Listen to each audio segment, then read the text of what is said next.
time to do with Ronaldo. Before we do that, do you mind the echoey sound here? Because I would have done it from my bedroom, but next to it is Rafael Honigstein, who's resting at the moment. The World Cup does that to you. You're just full of energy in the morning, and all of a sudden you hit a wall and you have to rest because we finished quite late. It was 4 a.m. last night between the mix zone of the England game and then the conversation that we had when we arrived here. So then early in the morning, both of us and Gabriel Macotti, who I don't know what it is, he's disappeared.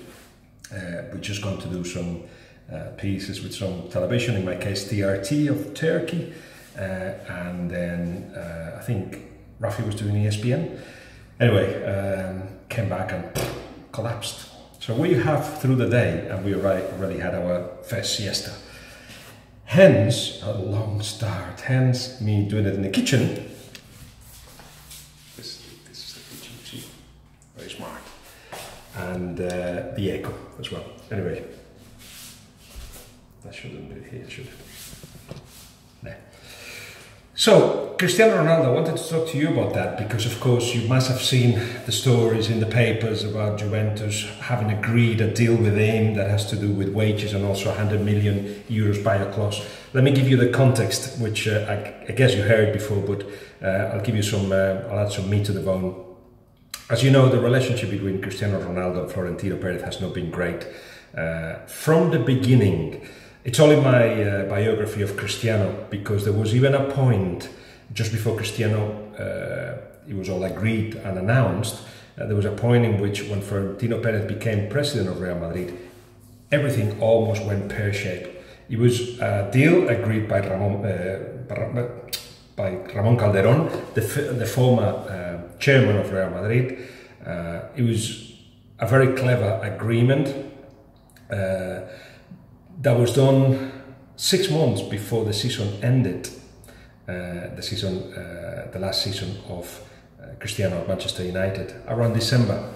Again, all the details are there, and for people that are interested about how these things work and how can you sign somebody 6 months before, in the middle of his contract with another club, and 6 months before the end of a season, not 6 months before the end of his contract, so halfway through his contract. How can you do that? It can be done, and it's all explained in the biography.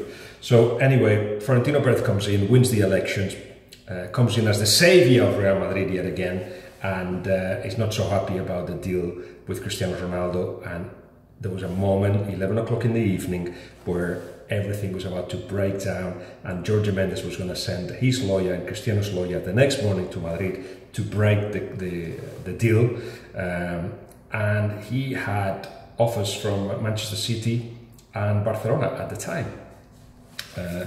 So there was a call of Jorge Mendes to Laporta at that point, in which Laporta said, yeah, bring him over.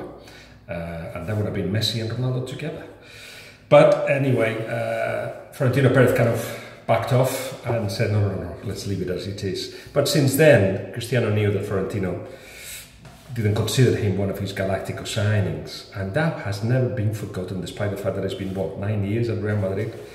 So with all that in mind, we jump to 12 months ago when Florentino Perez promised Cristiano Ronaldo, having won the Champions League, that he was going to renew his contract. That got delayed and delayed and delayed.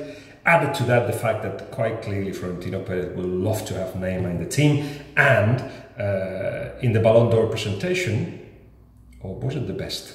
In the best presentation in London, Florentino Perez said, if you want to win the Ballon d'Or, Neymar, you have to come to Real Madrid.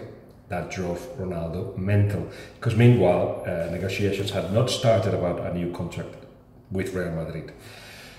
So the months go by, and I think it's about April where Cristiano Ronaldo says, I've always dreamt of, or I always liked Juventus. I was like, what?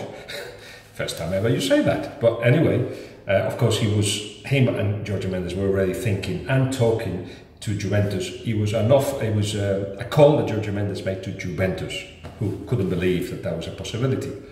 Now we enter a phase in which Juventus are willing to pay 100 million euros and 30 million euros net to Cristiano. He's earning about between 21 23 million net. Real Madrid are also offering 30 million net, plus the possibility of more money if he wins Ballon d'Ors, if he wins Champions League, if he wins the league. So it could go from 30 to 42 million euros net with bonuses. Real Madrid don't want to pay more net without bonus, or the part that doesn't include the bonus, don't want to pay any more because they feel that he's 33 and anyway, it's enough. Cristiano wants more, but at the same time will accept 30 at Juventus, and his people have already leaked that he's been looking for houses in Turin for 2 months.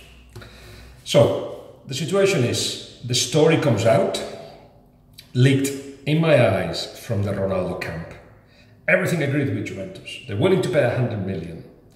Next, Real Madrid are saying, well, you know, you're going to have to pay more. And what it gets leaked from Real Madrid says, well, maybe we should be willing to let him go.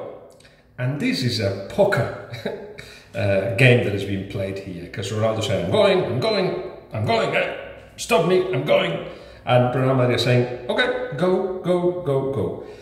But the cord is being so stretched that it could break in a way that hasn't happened before.